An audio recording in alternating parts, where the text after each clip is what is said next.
meron ka pa rin dadalhin. Dadalhin. Sana meron ka dadala after the movie. Yun yung pelikula. Kaya mahalaga pa rin ang pelikula. Mahalaga pa rin ang sining.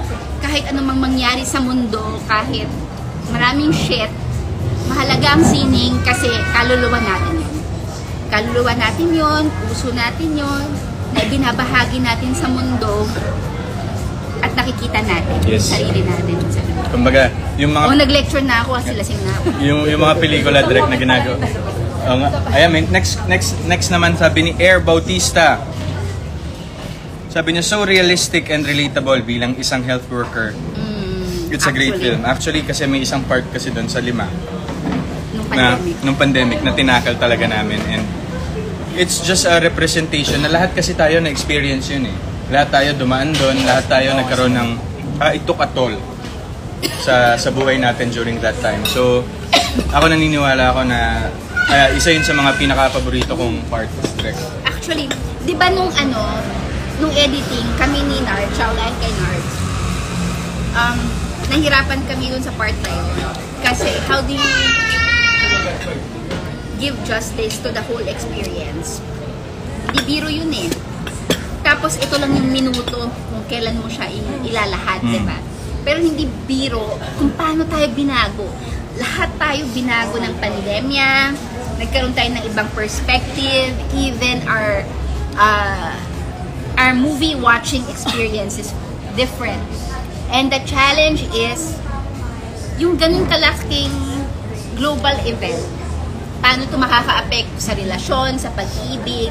We hope that even a slice of that experience, sana na-capture natin. Because of course, we can't present it in sobrang laking diba? Pero sana konting parts nun, yun yung goal ko talaga is that hindi na tayo parehong tao before and after pandemic. Exactly. Sobrang ibang-iba.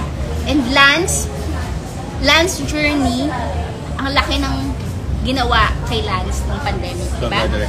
Na parang from this person na immature, na ganito, it took a pandemic, it took a worldwide cataclysmic event for Lance to reach a certain point in his life wherein sasabihin niya na parang antangan niya before. Diba? Kasi we were just living our normal lives. Diba? Tapos nung pandemic, nag-dalgona coffee ka, nag-sushi bake ka, kung ano-anong ginawa mo. Share ko sa'yo direct yung pandemic experience ko kasi parang di ba nag-announce ng ECQ? Galing ako yata ng taping ng Center Stage. So yun yung pinag-hostan ko before.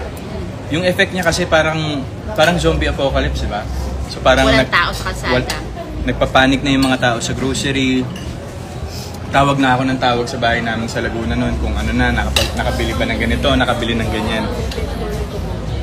Meron talagang paparamdam sa'yo na sense of panic yung ganong klaseng call. Kasi ano yun eh, global event siya.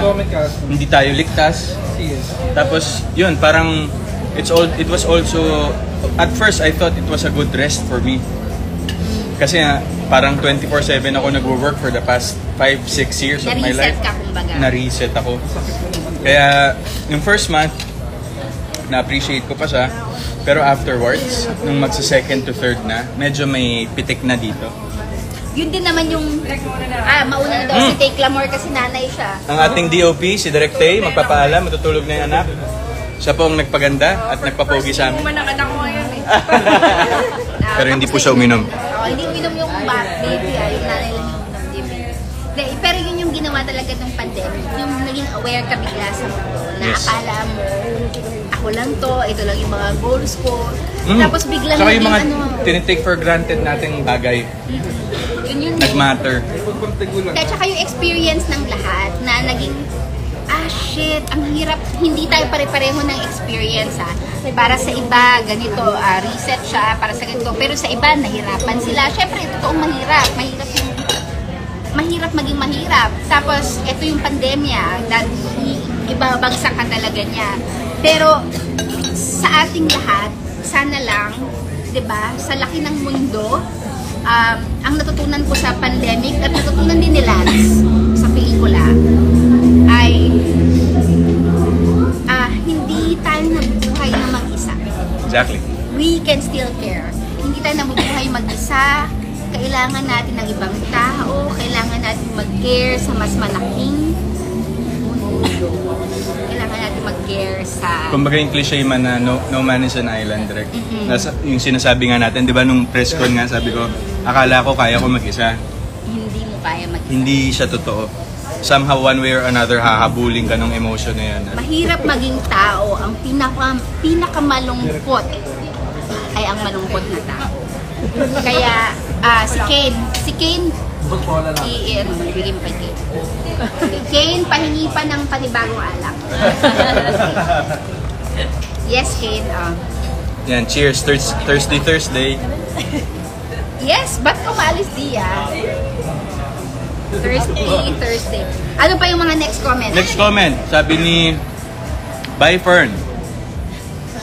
Now I understand why those who watched 5 Bar last night didn't or couldn't react straight away. It has this effect na mapapaupo ka muna and I don't know, like parang kailangan mo ng katahimikan. It's a beautifully written film. Oh, Nakukuha rin natin. Thank you. Yung may ganun siyang effect, yung parang after watching it, kumbaga may stun, masastun ka muna. You have to digest. Oo, parang digest mo muna ano yung nangyari. Parang, Ano yun, Eleanor? Kasi si Eleanor, pakita mo si Eleanor. Yan siya yung promo head namin. Okay. Let's go, Eleanor. You have Eleanor? to digest it. Yes. Yeah, you have to digest it. Digest, parang realize kung saan ka ba, nasan ka sa 5 breakups. Kasi yun nga, kagaya ng sabi namin, breakups are not always meant for romantic relationships eh. Could be a breakup sa sarili mo, a breakup to a bad habit, a breakup to a dream. So it's not, hindi lang siya sa romantic sa romance, sa partner. Could be a breakup sa parents. Pero gustong-gusto ko yung comment na hindi sila nakakatayo. Yes. After the movie. Kasi alam mo kung ano lang alam mo kung anong effect yung mga hindi nakakatayo. Alam mo kung anong pelikula lang gumawa nun? Hindi pa. Marvel. Kasi naghintay sila ng credits. So, Marvel, 5 breakups na rin. Direct Scorsese. Marvel, 5 breakups. At saka, Antay kami kasi hindi kayo makatayo eh. yes, kasi Thank you sa comment na yun naghihintay daw sila. Anong Naghihintay sila, mangyayari? umaasa sila. Yes. Alam mo, yun yung sinasabi ko kanina dun sa question and answer dito sa Cinema 76 na parang yung ending is your own interpretation. Ang ending ay sarili mong interpretasyon sa buhay. Nasaan ka ngayon? Wasak ka ba ngayon? Di magdudusa ka. Masaya ka ba ngayon? Di masaya ka. So, ganun yun. Yun yung gagawin ng pelikula sa'yo. Nasaan ka ngayon? Paano mo siya i-interpret? Tapos 10 years from now, kung iba na yung interpretasyon mo sa pelikula, ganun yun. So, ang hope natin is, the hope ng pelikula is, nasaan ka sa buhay mo ngayon, sana nakarating kami. Sana naabot ka namin. At naiahon man kung ikaw ay lugmok. Kung ikaw man ay lugmok, ito yung kamay namin. Hilahin ka namin Tapos, pabalik. hilahin ka namin pataas. Yan. Tapos, inom mo. Yan. Tama. Next comment. Galing kay Dia, our social media Gen Zer. Ba't ba kayo nagtatago? Tago, ayaw maging ito si Dia. Ayaw niya pong magpakilala. Yan, so sabi, yung review parang anonymous eh. Okay, bawal siyang i-name. Okay. Yes, so adding this to my I'll go and I'll I'll stay stay. category of films. Open parenthesis, normal people change my brain, chemistry, FR? For real. For real. Hindi na Close for- parenthesis. Yun ba ibig sabihin ng FR? FR. So yung is taga-fur, I swear to God, for real. Yan. Shit, I'm so old. Yun pala yan. So nothing hurts more than two characters constantly at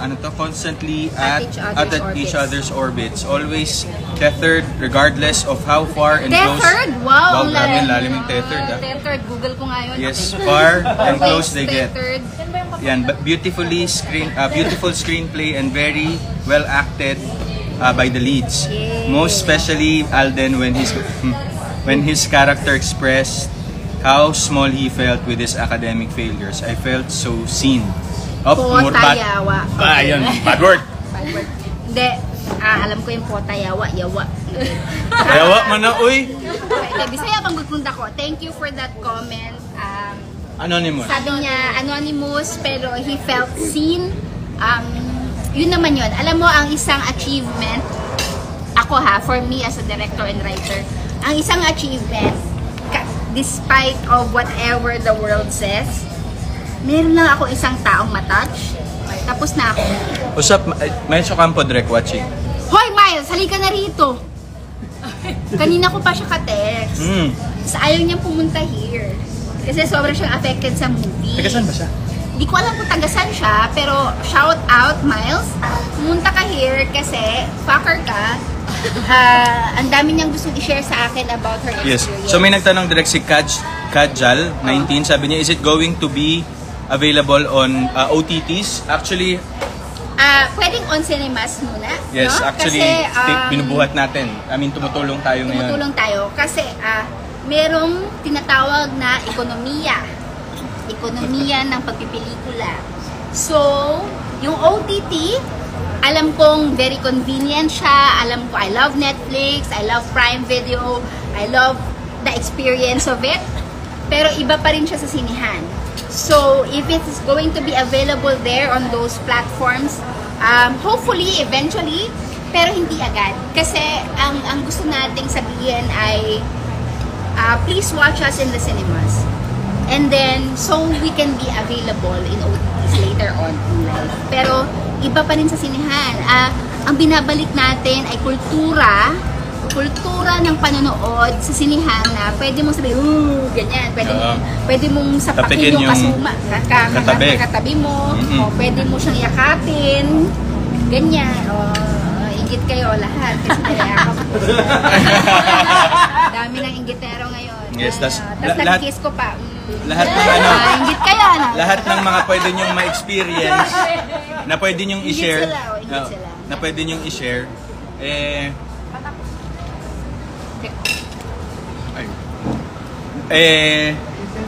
iba pa rin sa sinihan kapag doon mo siya pinanood. Ano pa next comment? Hoy, Miles, so ka po pumunta ka dito. Si Aubrey nanonood din. Aubrey Carampel! Group study Aubrey. Ito si Aubrey Carampel. Alam mo, sobra ko na-appreciate si Miss Aubrey. Sobra ko siyang Ano yan? love. Kaya- Alam mo yun, Kaya kaibigan ko yan. yung nandun siya sa lahat ng experience natin kasi siya yung taga-cover sa 24. Tsaka po kasi, pag ini-invite namin sa mga parties, Nagiging party niya. akala namin, party niya pala. Party niya pala. No, Miss Aubrey, super shout out to you. Sobrang laki ng suporta niya. Okay, Ayan. next comment. Sabi ni Kyra Gill, #5 breakups in a romance. Review. First bullet. Mala 500 days of summer feels para sa akin pero longer scenes kaya Dama. kada Eksena. scene. Bullet 2, literal na iyak tawa moment. Twice akong umiyak. Thrice kapatid ko. Shout out sa kapatid. Yes. Bullet number 3, hindi pilit or OA ang mga funny scenes. Normal na Filipino lines. Chef's kiss. Yes. Oh. Shoutout sa'yo, Tito Thank you Sol. so much. Tito Soliman. Si Sir Sol talaga, super love ko na siya ever since. Lagi ko siyang kinukuha. Alam niyo guys, meron akong cinematic universe. Si Edwin Serrano, si Lotte Bustamante, si Soliman Cruz. Sila yung, alam mo yun, yung lagi ko silang kinukuha. Kasi feeling ko kapag nandun sila, lucky charm ko sila. At also, sana, hindi lang yung mga big moments yung nakikita ninyo sa movie, kundi yung mga subtle things din na pinaplant natin doon. Sana na nakikita nila, it's the goal na makita nila yun. Ako share ko yung direct favorite scene ko. Sinabi ko sa ito kagabi. Nung nasa black screening tayo sa Robinson. Sa mga nakapanood na, sa mga hindi pa, yung pinaka-affected akong moment was the time na si Lance, inakbayan na si Justin. O sabi mo nga yun. Because that started it all. Yung akbay na yun. So hanapin niyo po yun at sa mga nakapanood, alam niyo yun. Kung ano yung... The quiet moments. It's the quiet moments eh. I mean, Marami tayong maliliit. kasi parang, grabe, parang yung akbay na yun, doon nag-start, lahat eh. Umuo ba itong mga to? Oo ba kayo? Yes. Oo naman sila. Hindi lang po kami dalawa yung nandito. Paano nga. Sila, yan. Yan po ang tinatawag natin Mama Ten, 316. si Sam, nandun. Yun ang tinatawag Ayaw natin nila 360. magpakita. Bakit? Yun po. Pero yun. Hindi lang siya sa malalaking eksena, kundi sa maliliit ding eksena. Siguro ito na ang ating last. sige. Last comment natin. Sabi ni who_says. Alam mo yung masakit? Yung nag-walk out si Justin tapos wala siyang car at nasa loob siya ng exclusive subdivision. Reality bites! Kaya nga, dumating naman ako, no? Pero, yun yung mga, parang may mga nauuso kasing content ngayon direct sa social media, yung pag nag-aaway sila, stop the car! Yun yung tapos parang lalabas, tas ang ending, wala naman palang masasakyan, ganyan. Hindi, pero... Ako kasi nanggaling na ako sa Alabama. Hindi ako taga doon, pero napunta na ako doon. Pero yun nga, Direk, actually, tinanong ko yan eh. Tinanong mo rin sa akin yan, Direk. Yung kagabi rin, naalala ko yun yung... Sa breakups, sa mga away ba ng mag-partners? Nangyayari ba to? Yung parang away. Tapos maya-maya, natid na kita. Oo. Diba? And true enough, yes, nangyayari po siya. So, Hindi nawawalang care. hindi nawawala. Kasi ang away lang yan. Pero at the end of the day, you still Mas love mahal ninyo yun. Mas mahal ninyo yung isa't isa. At saka, parang, yun nga, ang maganda rin sinabi ni Jules direct talaga sa mga promos natin yung time na... Shout out Jules. Jules, kung nanonood ka man. Nasa iba siyang black screening, pero Jules, Yes. we fucking love you. We miss you right now. Especially you, Brian. Yes. So parang kapag may mga times na gano'n na siguro an event na nagloko si partner, hahayaan mo bang yung third party ang magtayo o ikaw na legal na first partner ang magtatayo? Yun yung magandang lesson. And I think ginawa ni Justin kay Lance yun. Binahon niya si Lance. Binangon. Ang laki ng ginawa ni Justin kay Lance. Si Lance, isa siyang, all men are shit. Toxic Si Lance, alam mo, for me, all men are shit. Pero ang sarap nila. Ang gwapo nila. Worth it yung ano. Tawa ka ng tawa, boss. Red flag. Red flag, green flag. Red flag. Okay, eto yun. All men are shit. Pero minsan kasi ang sarap nila, lalo naman ganito. Tapos, ang gwapo nila. Tapos, ang sarap nila. Tapos, minsan, if you're lucky, not all men could be shit. Yes. Okay? Not all men could be shit. Hindi lahat ay pare-pareho. Hindi lahat ay pare-pareho. Tapos, kung masarap sila, additional factor lang yun. Pero, kung sino man sila,